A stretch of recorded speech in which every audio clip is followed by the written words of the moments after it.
एका सैनिकाचं शिर कापलं गेलं, पण त्याचा अभिमान आजही उंच उभा आहे. धुरंधर 2 मध्ये एक संवाद ऐकायला मिळतो.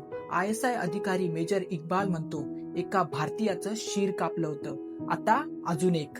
हा फक्त एक डायलॉग नाही, ही आहे एका खऱ्या घटनेची जखम. 27 फेब्रुवारी 2000 जम्मू काश्मीरच्या राजौरी सेक्टरमध्ये भाऊसाहेब मारुती तळेकर, महाराष्ट्राच्या अहमदनगर जिल्ह्यातील सामान्य घरातील एक मुलगा, पण देशासाठी असामान्य शौर्य दाखवणारा एक वीर. त्या रात्री अशोक लिस्निंग पोस्टवर हल्ला झाला. 27 दहशतवादी आणि 7 मराठा लाईट इन्फंट्रीचे जवान. तळेकर ड्युटीवर होते आणि त्यांनी शेवटच्या श्वासापर्यंत लढा दिला. दहशतवाद्यांनी त्यांची निर्दयपणे हत्या केली आणि इतकंच नाही तर त्यांचं शिरही घेऊन गेले. पण शरीर जरी हरवलं तरी त्यांचा अभिमान, त्यांचं शौर्य प्रत्येक भारतीयाच्या मनात आजही जिवंत आहे. आणि आता रणवीर सिंगचा जसकिरत उर्फ हमजा धुरंधर 2 मध्ये घेत आहे त्या प्रत्येक अश्रूचा बदला.